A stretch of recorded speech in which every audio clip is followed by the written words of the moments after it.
ભગવાને કયા કયા ભક્તો ઉપર કલ્યાણ કર્યું એ પરીક્ષિતને જાણવાની ઈચ્છા થાય છે। ત્યારે સુખદેવજી મહારાજ કહે છે કે બધા ભક્તોની અંદર જો ભગવાને દ્વાપર યુગમાં સારામાં સારું કલ્યાણ કર્યું હોય તો ઉદ્ધવજી અને વિદુરજીનું છે। વિદુરજીને ભગવાને ભાગવતનું જ્ઞાન આપ્યું છે, ઉદ્ધવજીને ભાગવતનું જ્ઞાન આપ્યું છે। તો સુખદેવજી મહારાજને પ્રશ્ન કરે છે કે હે સુખદેવજી, આ વિદુરજીને આ જ્ઞાન ક્યાંથી પ્રાપ્ત થયું? ત્યારે સુખદેવજી મહારાજ કહે છે કે વિદુરજીને આ જે ભાગવતજીનું જ્ઞાન છે એ સ્વયં મૈત્રી મુનિ પાસેથી પ્રાપ્ત થયું। ભગવાન જ્યારે પોતાની લીલા સંકેલી રહ્યા હતા અને પોતાના નિજધામ જવાના હતા ત્યારે ઉદ્ધવજી અને મૈત્રી મુનિને ભાગવતજીનું જ્ઞાન આપ્યું છે। અને એ જ્ઞાન આપ્યુંમાં મૈત્રી મુનિને કહ્યું કે તમારા આશ્રમમાં જ્યારે પણ વિદુરજી પધારે ત્યારે તમે વિદુરજીને એ જ્ઞાન પ્રાપ્ત કરાવજો। અને એ રીતે વિદુરજીએ મૈત્રી મુનિ પાસેથી એ જ્ઞાન પ્રાપ્ત કર્યું। અને વિદુરજી પણ તમારા જેવા જ હતા। એમને સૃષ્ટિ વિશે પ્રશ્ન કર્યો મૈત્રી મુનિને કે આ સૃષ્ટિની રચના ક્યારે થઈ? ત્યારે મૈત્રી મુનિએ સમગ્ર વૃત્તાંત જે કઈ સંભળાવ્યું હું તમને કઈ સંભળાવું છું કે ભગવાન શ્રી હરિ નારાયણ છે, નારાયણની નાભીમાંથી કમળ પ્રગટ થયું, કમળની અંદરથી બ્રહ્માજી પ્રગટ થયા અને બ્રહ્માજીને શબ્દો સંભળાયા તપ તપ તપ, અને બ્રહ્માજીએ તપ કર્યું અને અથાગ તપ કર્યું। ત્યારે ભગવાન નારાયણે એમને દર્શન આપ્યા અને એમને સૃષ્ટિના સર્જનની આજ્ઞા આપી।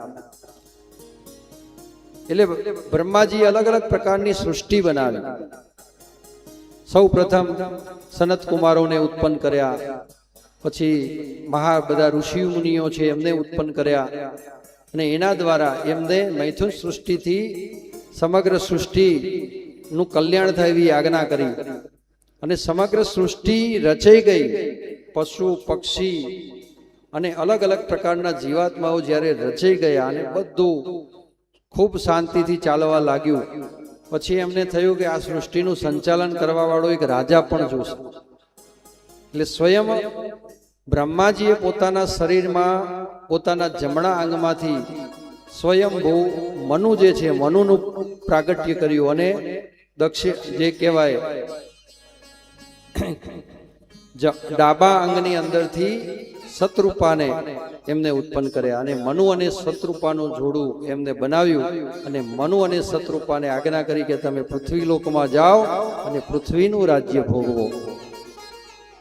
પણ મનુ રાજા તો અહીંયા રાજ્ય ભોગવવા આવે ત્યાં તો પૃથ્વી તો રસાતાળમાં જતી રહી છે, પૃથ્વી તો છે નહીં। તો પછી રસાતાળની અંદરથી બહાર કઈ રીતે લાવી? ત્યારે તો બ્રહ્માજી તો આ બધું સૃષ્ટિનું સર્જન કરીને થાકી ગયા હતા। ત્યાં મનુ રાજા પાછા આવે છે ને પાછા આવી અને એમને સમાચાર આપ્યા કે ભગવાન તમે મને પૃથ્વીનું રાજ્ય કરવા આપ્યું પણ પૃથ્વી તો રસાતાળમાં છે, પાણીમાં ડૂબી ગયેલી છે।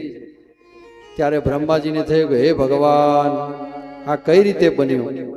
અને ત્યાં જ બ્રહ્માજીની નાસિકા છે, એ નાસિકાની અંદરથી એક ભવ્ય અને દિવ્ય સ્વરૂપ પ્રગટ થાય છે। અને ભવ્ય અને દિવ્ય સ્વરૂપ જે પ્રગટ થાય છે એ બીજું કોઈ હોતું નથી। એ કોણ હોય છે?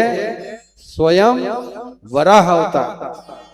વરાહ અવતારની અંદર ભગવાન પ્રગટ થઈ અને દિવ્ય અને ભવ્ય રીતે જે છે એ હિરણાક્ષ જે પૃથ્વીને પાતાળની અંદર લઈ ગયો હોય છે એને બહાર લાવે છે અને બહાર લાવી અને હિરણાક્ષ જે છે એનો વધ કરી અને પૃથ્વીને પાછી જે છે એ પેટાળની અંદરથી બહાર લાવી અને જલ ઉપર સ્થાપિત કરી દે છે। બોલો વારાહ ભગવાન કી જય।